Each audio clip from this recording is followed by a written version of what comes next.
And we're Okay, we are live. live on the ABP Weekly. It's a beautiful, I think, I haven't been outside yet, Friday, August 29th, 9 a.m. in Bogota. You're in Munich right now, right? You're at home? 4 p.m. Munich, yes. Yeah, yeah. Um, I just want to share a quick note about David's microphone.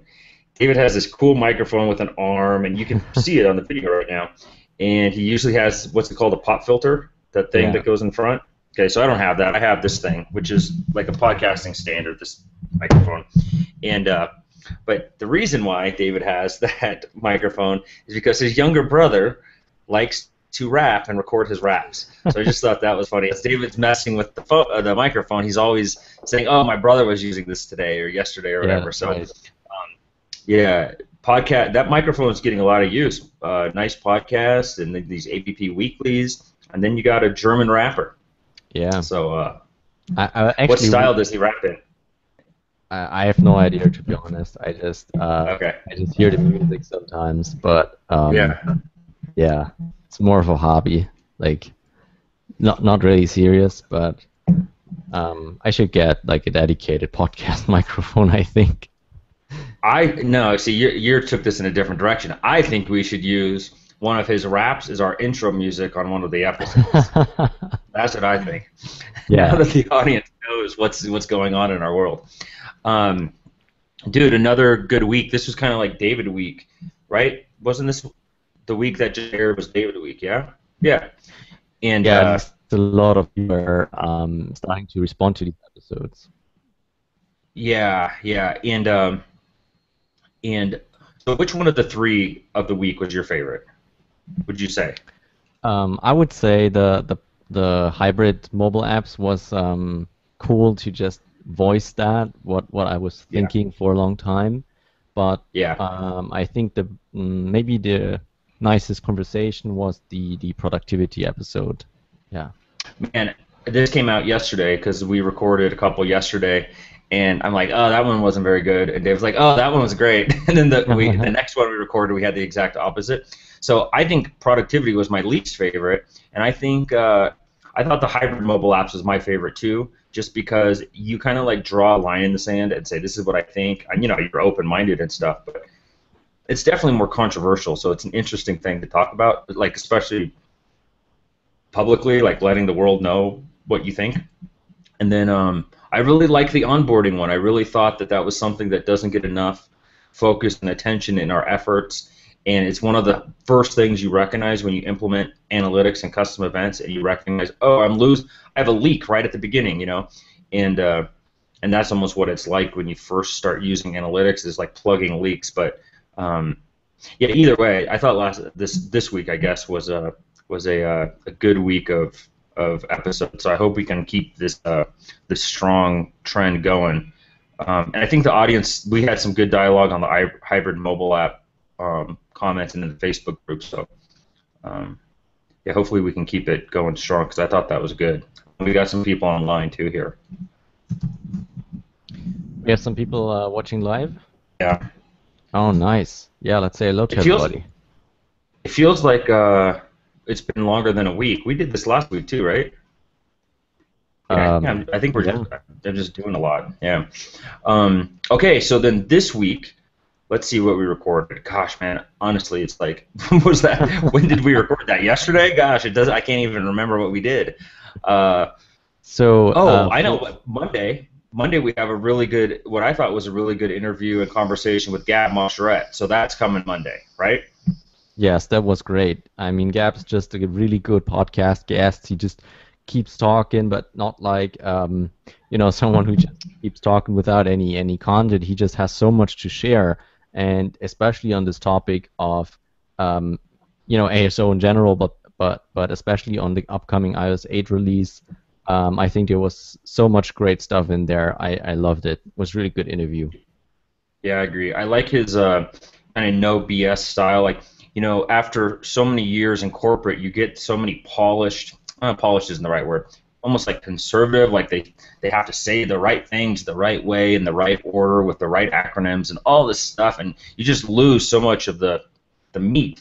Yeah. And I think Gab's around my age and probably has, I don't know this, but maybe has had some corporate jobs before, and he just is like, dude, that guy's crazy, and he just lets it go, and I really like that style because you get to the meat so much faster.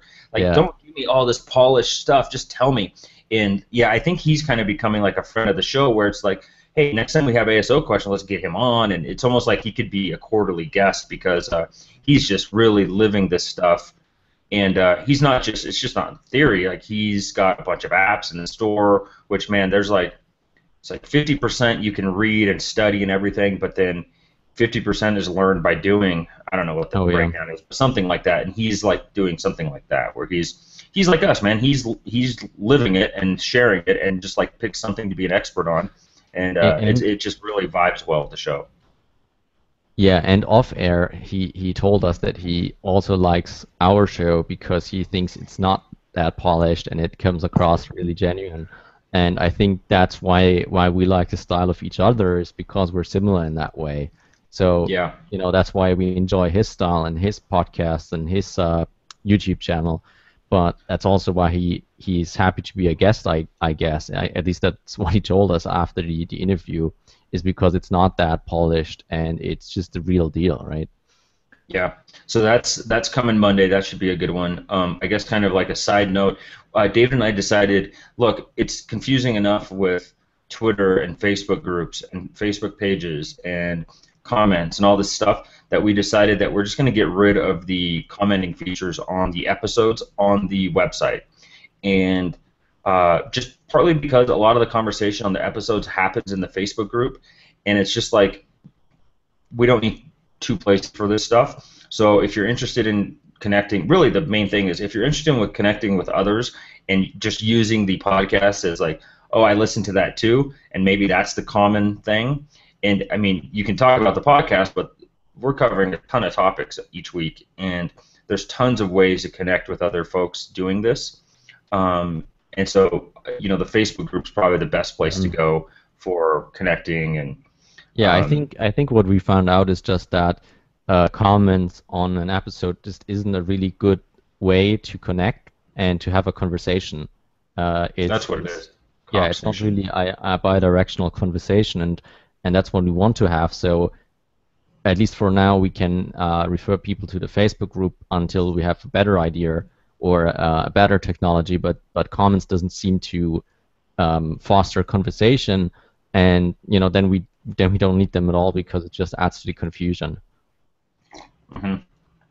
And something that we're sensitive to is that not everyone listening to the show likes Facebook, and I'll look at my Facebook and I'll go like weeks and recognize, oh, all I'm looking at is the groups or different things that I'm in, because it does have a pretty nice group platform, or put it like this, is an easy place to start. But David and I aren't Facebook guys either, so we're thinking maybe we'll host a forum where we can have like a private forum. The point is just, how can we provide stuff how can we provide stuff that facilitates the conversation and connecting, because we're just like you guys, we want to have the conversation too. And I mean, that's why we started this thing, is we just want to talk to each other about this stuff and keep bringing more people in that are doing this stuff kind of into our circle, because we really like this and we want to talk about it. So maybe Facebook's the best place now, but we'll see. We'll see what goes on when we'll actually let us know. That's the best thing. Let us know in the Facebook group what you think, if we should move it to a forum or what. I think I was sharing this on another episode. Something like half or a third of the folks that request to be part of the group aren't a member of any other Facebook group, and yet they've been on Facebook for more than a year. So they're not like just a fake spammy person. So Yeah. So I have a feeling that our audience mirrors us a little bit in that regard, and they just, if you make me use Facebook, I'll use Facebook, but otherwise I'm never on Facebook. And so if that's the case, then let's find something better for what we're doing. Yeah, and Ryan was just suggesting in the chat that another thing we could add in, maybe having a better conversation with the community is keep asking questions in the Facebook group. And I think that's just a great idea, where things like, how many people would call themselves a developer versus a publisher, or what their favorite podcast is or their favorite episode is, these kinds of things. And that's a way where we can then go back on the podcast and share these things with everybody, but we can also know our audience better and help them better in any way we can. Yeah, basically facilitate the conversation. I think that's a great idea. In fact, that's an argument right there for just leaving it on Facebook for the time being, Yeah. because it's got all those polling tools and stuff.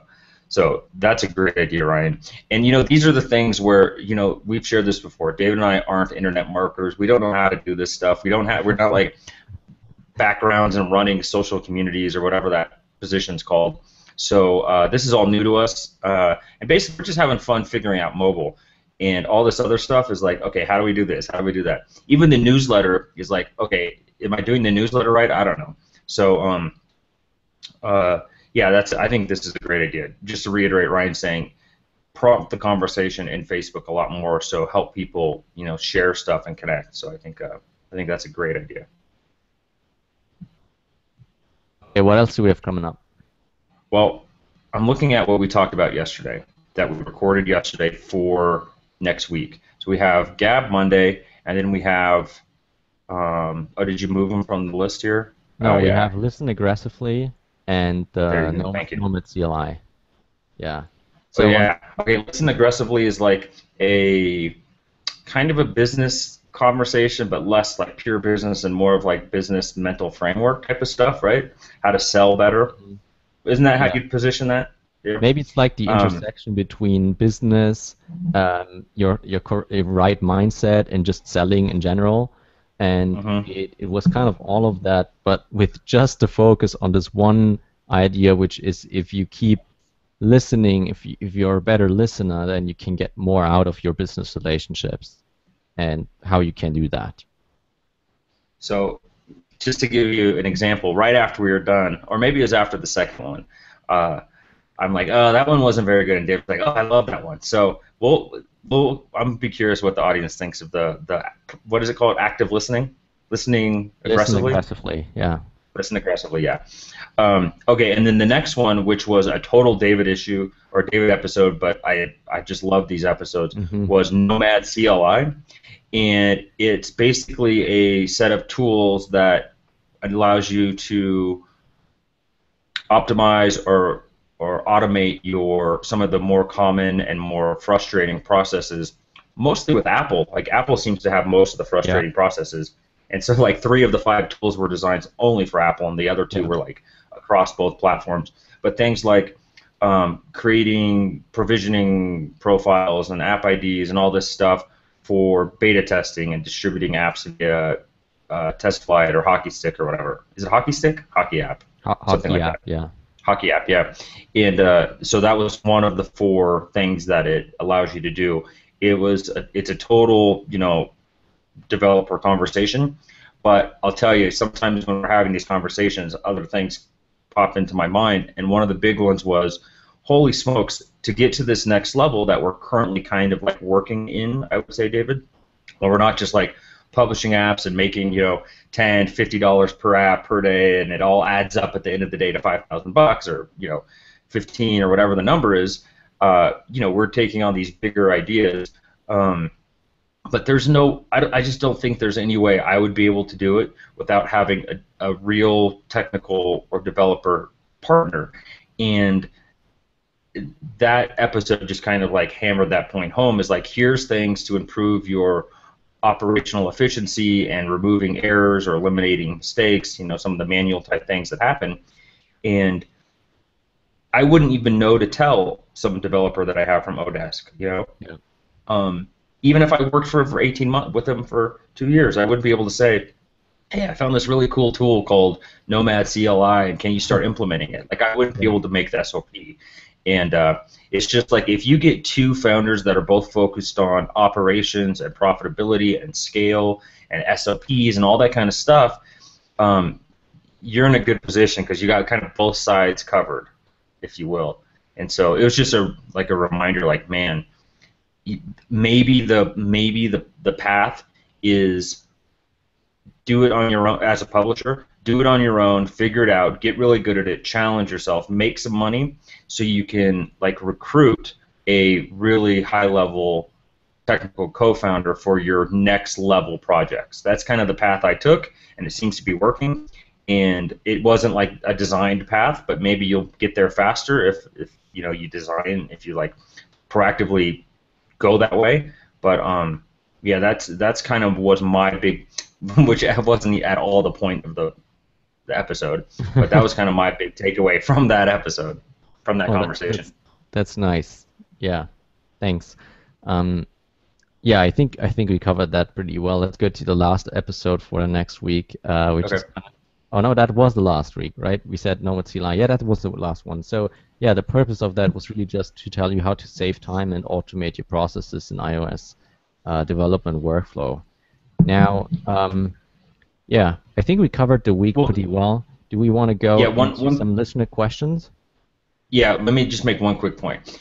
Sharing those tools is something we like doing, and I've recognized when I first started, I said, okay, how do I find information? I went to Amazon and was reading books, and I didn't realize how Twitter was just this massive like sharing thing. Like, here's my latest report, here's my latest this. But some of this stuff, we just really like finding tools and sharing tools, and we'd love to hear what tools you're finding and using, because there's so much cool stuff happening in mobile, and there's so much investment flying at mobile that, I mean, there's a new cool tool popping up every week. So that's another reason for the Facebook group is share these tools. I mean, we're sharing kind of the ones we find, but a lot of these things can make a real difference in your business. So I hope you guys like that. I know we like that. Okay. Listener questions. Yeah. Oh, So we have one pre-prompted, right? exactly. So I want to have everybody submit questions in the chat if you have any, but we can start right away with one from Andrew, who emailed us before the episode. And Andrew has this habit of writing really long emails, but fortunately he was kind enough to highlight the most important part of the question. And I just quote, what are the best resources you guys know for evaluating big ideas, and further for evaluating an app only or a membership website that utilizes the app as a teaching tool? So I think that's kind of like two questions, but let's start with evaluating big ideas, because I think we could have like an entire episode on evaluating app ideas, or maybe even more. But Yeah. it seems like specifically towards one of those big ideas where it's not reskinning, or where it's not one step beyond reskinning, but where you have like a big project you're gonna work on for 6 or 12 months, and it's gonna take a lot of resources, but you have this big idea, and how do you evaluate that big idea? Yeah, and let me define big idea better, more specifically.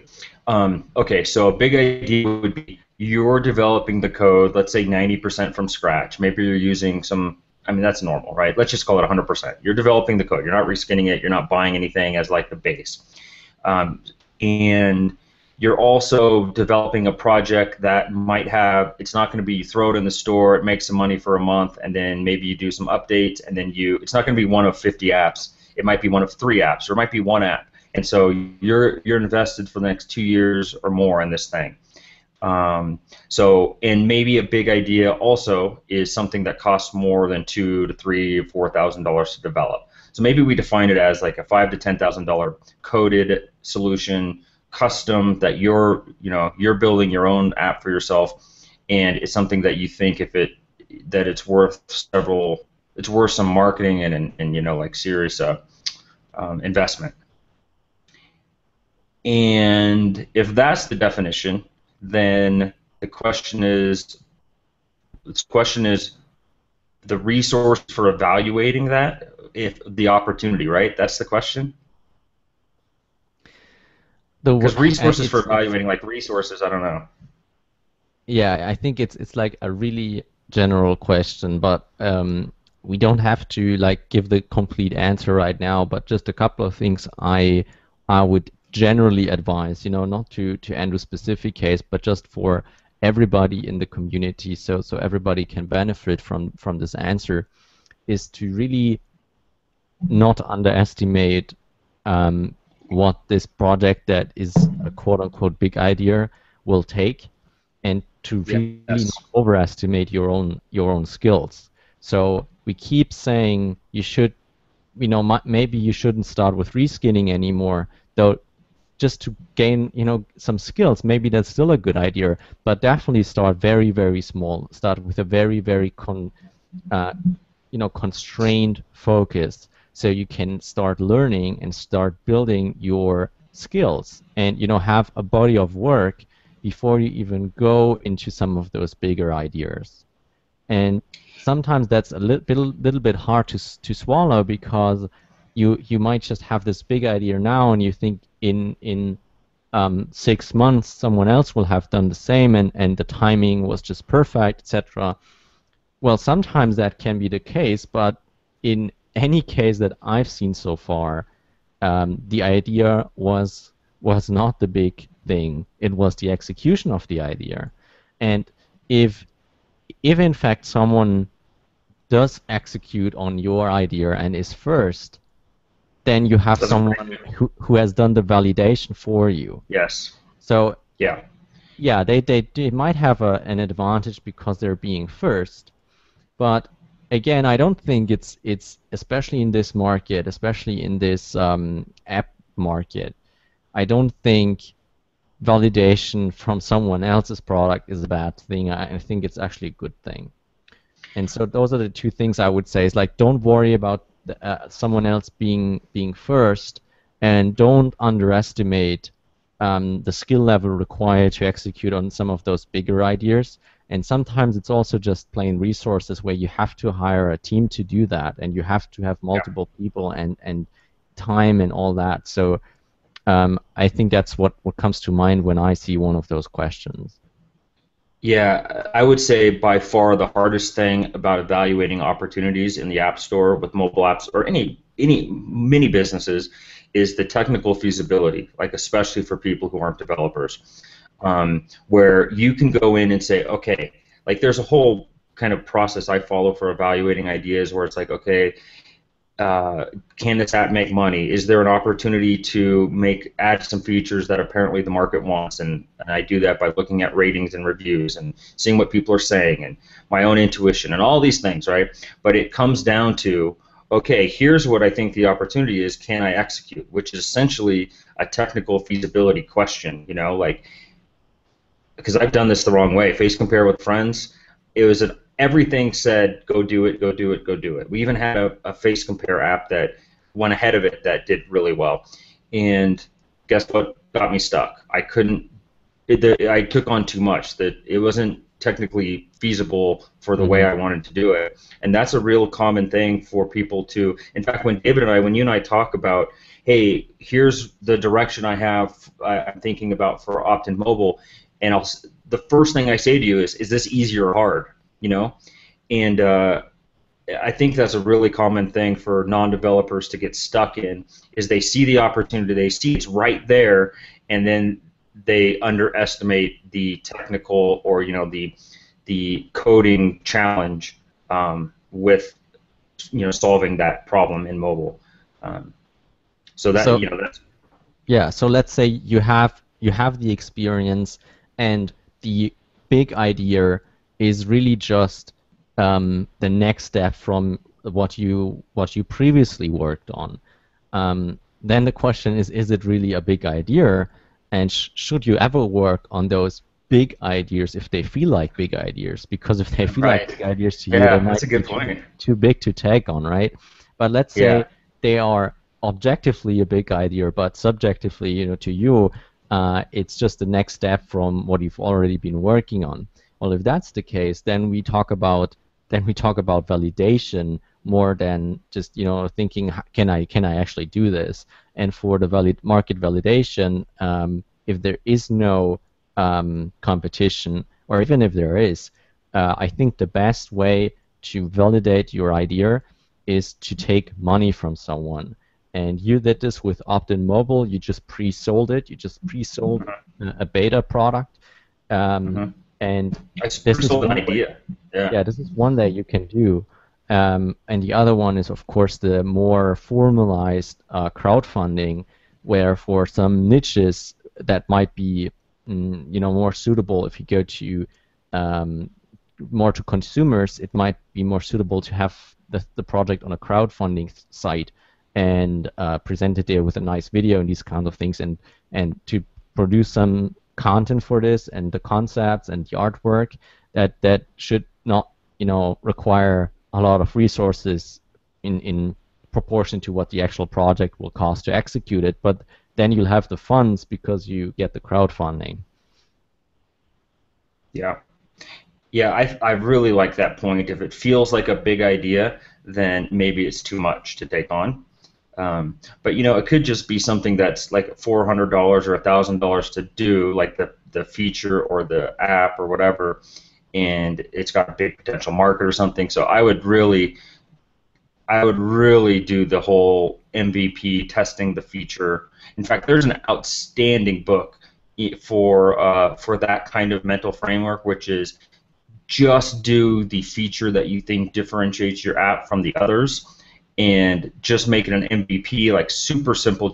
You just need enough in the store to test if people really respond to that feature that you think is the differentiating idea. And the name of it is, we should get this guy on the show. He's not related to mobile, but he's just wrote such a great book. I think it's called Lean Analytics, but in fact, let me look it up right now while we're talking. But it talks all about how to do these kinds of things. Where if you think it's a big idea and you think there's an opportunity there, go test it as cheaply as possible.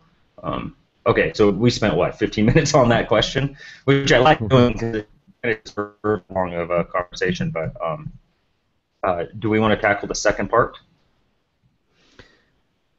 So the second part was regarding more of a membership website versus monetizing the app itself. So the app is just a utility for a membership website. I mean, generally the question is, do you have a membership site already and that's making a lot of money? If so, then you need to ask yourself if the app will bring in more revenue by just existing and convincing more people to buy your stuff than what it will cost you to make it. And on the other hand, if the app is an integral part of your site which doesn't exist yet, then again there needs to be some kind of validation of the idea first. And if that's in place, I don't know what more you need to, like, what else could we give you in terms of advice or validating. I don't think there's much difference in the validation, rather than it's just the same thing. You need to validate it with money in your hands, I guess. Yeah, this is gonna probably hit these guys on the gut with what I'm about to say, but a lot of people love their ideas and are afraid to test them because, and this came up in the Facebook group where I kind of like told this dude, you gotta start at the beginning, and the other members jumped in and kind of agreed, and he said, okay, you're right, I always have these ideas. I think a lot of these, hey, I have a big idea and I want to do it.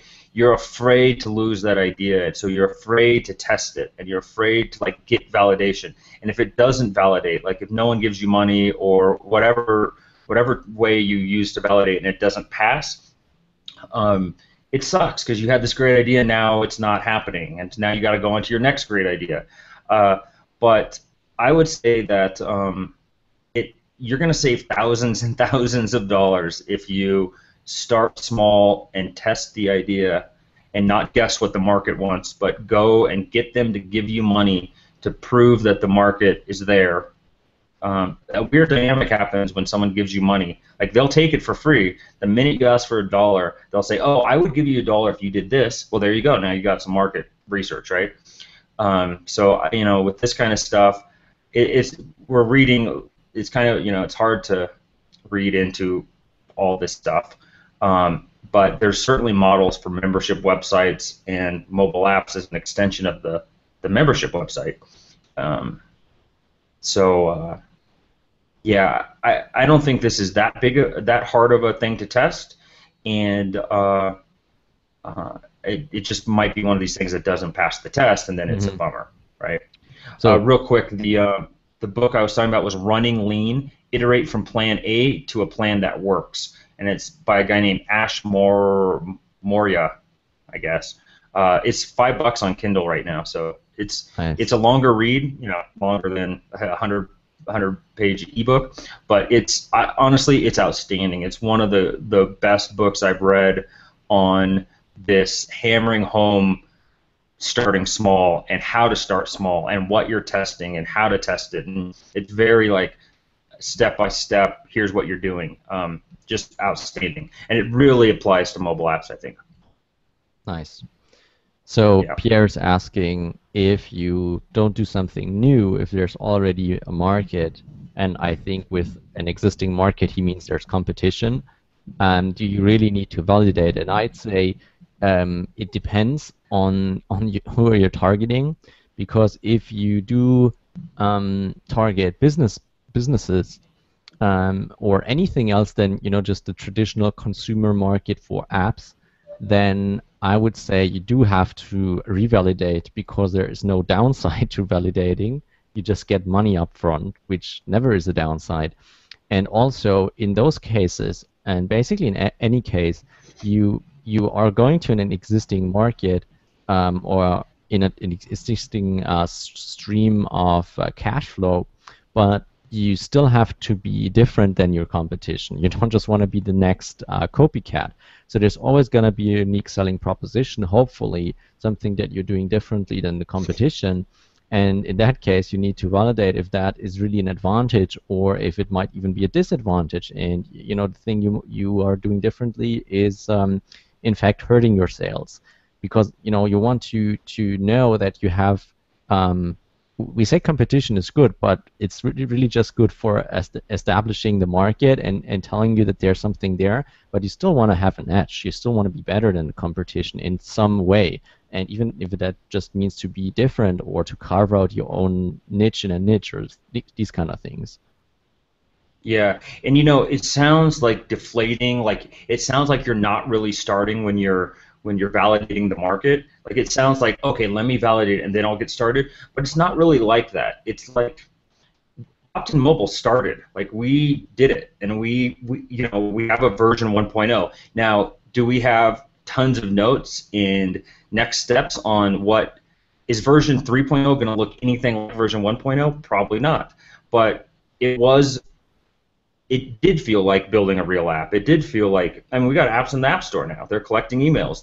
People are downloading the app. So it's real, but it was just an MVP, and we were just testing it. So it can be, it's almost like the way to validate for mobile, because you do have to have like some minimum bar to even get anything going, is just don't go crazy with version 1.0. That's kind of what the thinking is you can go and test the market with an MVP version by not guessing what the market wants and just testing your one unique feature, your one USP, right?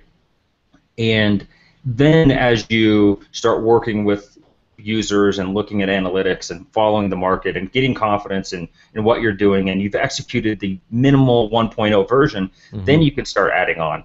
But I see so many folks that say, even like people with a lot of experience, like there's some recent blog posts about this dude that dropped $400,000 building his app company in 2 years and made 2 apps in that time, and like just kept adding features and adding features. Like, dude, you're 40 years old and you've been doing this for a while. Like, what are you doing? This is a common problem. Like, don't guess what the market wants. Let them tell you, and the best way to let them tell you is build your basic idea and then iterate from there. And that's like the MVP validation for mobile app store. I think that's how I would. If we were to take our own advice and if we were to do exactly what we're talking about in a consumer space, that's what we would do. And in fact, that's what we did do for Opt-in Mobile, which is like business to business. So And we're definitely saying exactly what we did. yeah. And we're still going off that first question. It seems like people like to hear about the validation.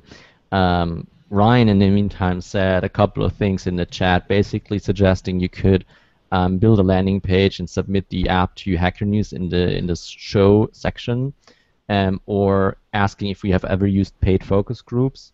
And I don't think I have never used a paid focus group. I don't think you have either. But No. to be honest, I don't think. I mean, it doesn't hurt to put the app in Hacker News in the show section and get some feedback. But on the other hand, it's really not the kind of feedback you need. It's really not. Could be even hurtful feedback, because those are people giving you feedback who might never even buy your app. They're just giving or buy an in-app purchase or buy whatever you're selling there, and in this case, with Hacker News, that's a very specific group, and if that's not exactly your target market, then you're getting feedback from a group that is not in your target market. So how does that All help right, you? let me respectfully disagree on that for a little bit. Maybe you won't be able to get feedback on if the app is relevant and all that stuff, but you know how the UX, you always find some crazy thing like, hey, if Yeah, I that's click right. next and then click play and then I like close the app, it stops playing. You know, weird Yeah, stuff like that. The UX and usability is one thing where focus groups really could help. So we haven't done that before. I have a couple websites that I've saved that have that, where you upload your app and then 100 but people play with yeah, it. but But let me back up my statement there, because we're yeah, not talking about quality or quality assurance. We're talking about validation, and that doesn't yeah, give and you it's not a tool any for insight validation. on Yeah, validation. It tells you like, okay, your user experience is wrong, or you're using the wrong kind of UI here, or these kind of things. right. So I Yeah, think, and this is not just my personal opinion, because that shouldn't matter that much, but it's because from reading from multiple different sources that all quote ton of studies saying the only reliable way to determine if people will buy your product is asking them to buy your product. And if they hmm buy, then you know that it's working. And if they don't buy, you know that they're just trying to please you, or all these kind of other things that can happen. right, So right. while that can be useful tools, maybe for different things, or maybe even a first indicator for validation, I wouldn't substitute it for um, at having people take the call to action you want them to take, which is could be buying something, but in the case of Opt-in Mobile, maybe you should just test if people would give you their email address if that's what you want from them. It's that if that's what you're selling them. It might not even be that you sell them um, something for dollars, but for their email address. But in any case, ask them to do what you want them to do and see what the result is. Totally agree. Totally agree. Uh, I have to leave in 2 minutes, but I wanted to share one thing that we uncovered in Opt-in Mobile that maybe other folks are interested in or are already participating in. Um, we were submitting a bunch of apps through Facebook because we need certain permissions, and in order to get permissions, you have to create an app in Facebook and do all these other things. I believe maybe there's the new SDK allows you to get around this, but either way, one of the reviewers invited us to participate in, I think they're calling it Facebook Mobile App Startup or something like that. And basically, it's you apply to this Facebook group, this Facebook program. It's a program, not a group, and you get access to thousands of dollars of tools like free parse and free analytics and free this and free that. All those you've seen those probably before. Some of those offers where they bring all this stuff together and give it to you for free. But then you also get like a dedicated reviewer and all these other cool things inside of Facebook. So the beginner, there's two levels, and the beginner level, you have to have an app in the store for 30 days. So we haven't applied yet because I'm doing it under Opt-in Mobile, but I'm thinking maybe I just apply, and by the time they get around to it, the apps will be in the store for 30 days. But I would recommend checking that out if any of your apps are really tied to Facebook, Yeah, definitely.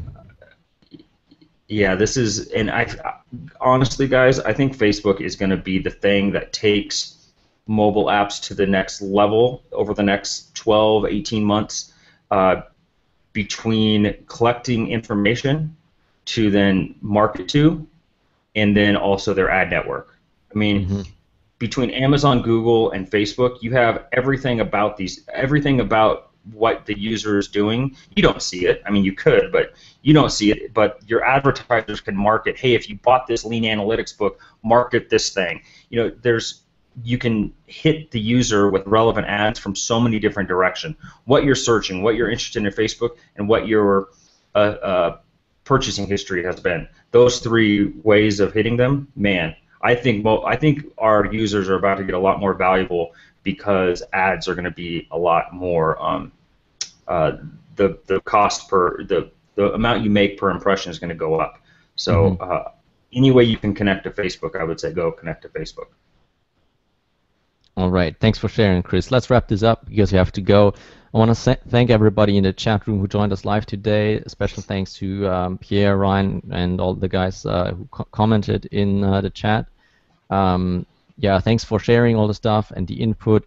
I think this is very stimulating for our conversation if we have people, further, going deeper into a certain question, because on this live we actually just went into this one question and got deeper and deeper, but I Mm-hmm. really enjoyed it. And so Yeah. it's great if we have the people participate in this way.